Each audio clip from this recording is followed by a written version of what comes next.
কাছে আসেন। সোপ বিক্রি করেন, সোপ। কাছে আসেন। এনাকে চেনেন? জি। এনার কাছে ডিম কিনেন? জি। ভাঙা ডিমগুলো? ভাঙা সত্য কথা বলেন। ভাঙা বলতে হালকা একটু টপ করা হয় এটি। হ্যাঁ, ভাঙা ডিম কিনে এই ডিমগুলো কি করেন? এটি ধুইয়া তারপরে ভাঙ্গিয়া তারপর যেটি পরিষ্কার আলাদা একটা দুরা ভান্ডলেই হ্যাঁ, যেটা ভালো হয় ভালো রুটিতে, যেটা খারাপ এটা ফেলাই দিই। এই যে ভাঙা ডিমগুলো কি করেন আপনি? কি কাজে ব্যবহার করেন? ভাঙা ডিম হুম, ভাঙা ডিম চটপটি যে করি, কি আমরা ভুনা করে খাই, কি সুপ বানাই। সোপ বানান? কোথায় তৈরি করেন সোপ? বাসা কোথায় বাসা আপনার? এই 22 নম্বর রোডে। 22 নম্বর রোড, খুব দূরে না তো? না এই এখন ডিম কিনা আছে না ভাঙা ডিমগুলো? না, কখন নেন ডিমগুলো? ডিম নেই 2টা বাজে।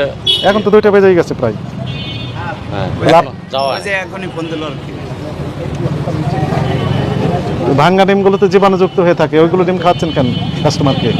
ওই ভাঙা না তো, কি ভাঙা? ভাঙার ভিতর পার্থক্য আছে। একবার যে ভাঙ্গা বাইরে যায় উনি তো বললেন সব ভাঙা ডিমই আপনাকে দেন। না না স্যার, না, না, উনি তো আপনার মুখোমুখি করেছি। আপনাকে আপনি বাইরের মানে ওই ভাই একসাথে কার ভাই? দোকানে ছিলাম কাস্টমার। কোন দোকানে? ওই যে দোকানের সামনে ছিলাম, হ্যার দোকানে ছিলাম, কার দোকানে? হ্যার দোকানের সামনে দাঁড়ানো ছিলাম আমি। তো এর দোকানে দাঁড়িয়েছিলেন আপনি, তা আপনি এনার পক্ষে কথা বলছেন কেন? না ওরকম হ্যাঁ, উনিও দোকানদার।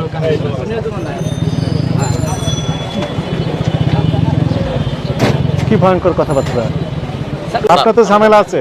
আপনি যে ফুচকাতে ব্যবহার করছেন ভাঙা একদম জীবাণুযুক্ত, আবার করতে পারেন না, আপনি তো বিক্রি করেন। না আমি ওনারা কিনা নাই, আমি না ওনারা কোন জায়গায় ব্যবহার এটা তো স্যার সঠিক জানি না। তো সঠিক জানেন আপনি, আপনি বলেন তো চুচে দেওয়া হয়, বলেন যে ফুসকা হ্যাঁ, না না So- সুপের সাথে ব্যবহার করে সুপের সাথে ব্যবহার করেন।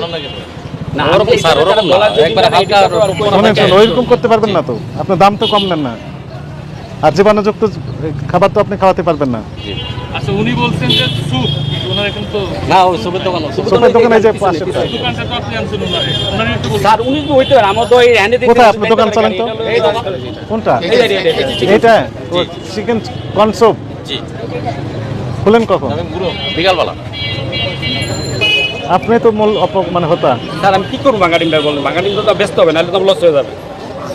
স্যার ওই বাঙ্গা ডিম আমরা আনি না স্যার।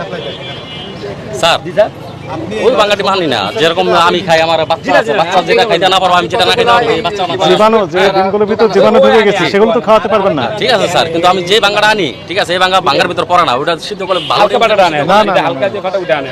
সামান্য চলেন আপনার দোকানে যাই, আপনি এগুলো করতে পারবেন না। আমি যা বললাম সেটি শুনেন। আমরা ওই যে আপনি বলেন 2টার পরে ওপেন করেন, জি স্যার। বিকালে আমরা আনএক্সপেক্টেড ভিজিট দেবো। কি করেন আপনি এই ডিমগুলো? কোন ধরনের ডিম ব্যবহার করেন?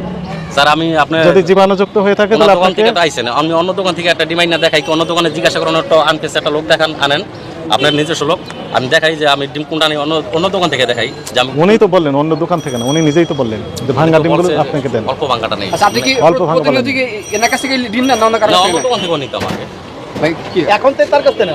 আপাতত এখন নেই আমার কাছ থেকে। এখন আমি সেটাই বলছি ভাই, সব যে বন্ধ অন্য দোকান থেকে না তো, এই যে মানুষ মানে একটা ঝামেলার মধ্যে আদাকে দোকানে থাকতে ফোন দিছিল কি ডিমের জন্য? ওই ফোন আদি ফোন দিছিল। জি